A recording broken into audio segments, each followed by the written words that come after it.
On May 1st, 2025, the body of Mr. Bradley was discovered dead at 7:48 a.m. in B-Wing Room 208 by Mr. Wonderberg.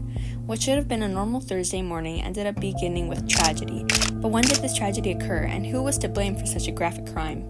The body was found with darkened skin color on his anterior side and was extremely pale on the posterior side of his body.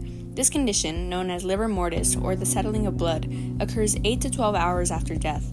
The presence of blowflies, which can arrive hours after death, indicates a fairly recent time of death, but how can we be more precise? Using our knowledge of algor mortis, we use the Glaser equation to estimate the hours since death. Given that the temperature of the body has dropped 11.3 degrees from its ambient temperature, it is likely that the victim has died at least 8 hours ago. Mr. Lushek, a good friend and next-door neighbor of Bradley, reported last seeing his recently deceased coworker around 2:30 on April 30th, as he waved goodbye to him outside the door. This gives us a time frame of the death in which Bradley could have died anywhere from 3 p.m. on April 30th to 12 a.m. on May 1st. Given the evidence found at the crime scene, who could be placed at the scene of the crime and who could do such a thing?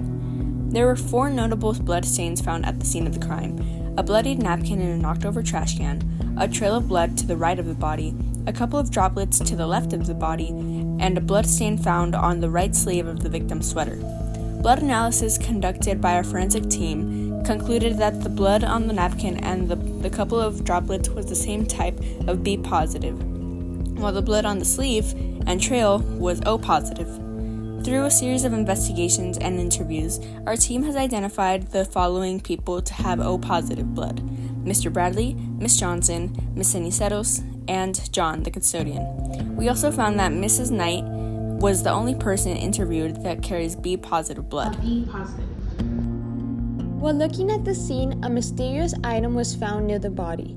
While looking deeper into the items, our forensic team concluded that it was in fact a bomb. The bomb appeared homemade and wasn't used. What we first assumed from the bomb was that it wasn't a bomb that was activated by gunpowder, but instead by chemicals that were much more dangerous. Each bottle was lettered with a single letter. The left had an A written at the top of the cap, and the right had a P at the top, with a C4 substance in the middle which can be morphed to fit the bomb and be used as a plastic explosive. While researching, we looked at easy homemade bombs that could be made with everyday chemicals. That was when we concluded that the bomb was a TATP bomb, which was a triacetone triperoxide. Also, that the A on top of the bottle was acetone and the P on the right was peroxide. To ensure that our suspects were correct, we conducted some testing in which we used an ion mobility spectrometer, which will separate and identify ionized molecules, as well as gas chromatography and mass spectrometry, which will separate complex mixtures, identify and tell us the quantity of the compound. When we got the results back from the lab, our suspicions were correct, and the bomb contained C4 chemicals, acetone peroxide, and sulfuric acid. This concluded that the bomb was a TAT bomb that wasn't detonated. But that brings up the question of why wasn't it detonated? We concluded that it was never meant to go off, that it was planted there by the suspects to appear as if Mr. Bradley was a suicide bomber. At the scene, 2 bullet casings were found near the victim, along with a large abdominal gunshot wound. Investigators identified the weapon as a .45 ACP handgun using Gulick Fiocchi Lecco bullets. No firearms were recovered, but evidence strongly suggests a handgun was used. During interviews, Mr. Lushek revealed that the victim, Mr. Bradley, owned guns and often discussed them. However, the autopsy revealed that the cause of death was not the gunshot, but an unknown factor, possibly a chemical substance, suggesting the scene may have been staged to look like a suicide. Also found at the scene were a Monster can, a Starbucks cup, and a container of DMSO, a chemical not safe for ingestion that can cause harmful symptoms. Mr. Bradley had arthritis, a condition sometimes treated with DMSO. Interestingly, Ms. Johnson was found to have a similar container in her room, which she may have accessed through her role as a cheer coach, as the chemical was stored in the team's medical bag.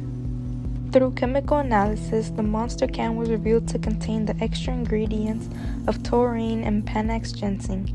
The Starbucks cup also had a bright red lipstick stain on the rim, and through samples collected from both Miss Ceniceros and Mrs. Knight, both of which are known to wear bold red lipsticks, We decided to collect samples of their lipstick, and we concluded that Mrs. Knight had a close similarity to the one found on the crime scene. However, DNA analysis concluded an 80% match to Mrs. Johnson's DNA and not Mrs. Knight's. Looking at our evidence, multiple suspects arise, but it is those that have a motive and opportunity that became the center of our investigation. On April 16th, a staff meeting was held with various teachers from Jurupa Hills High School about budget cuts. Mr. Bradley, who was conversing with Mr.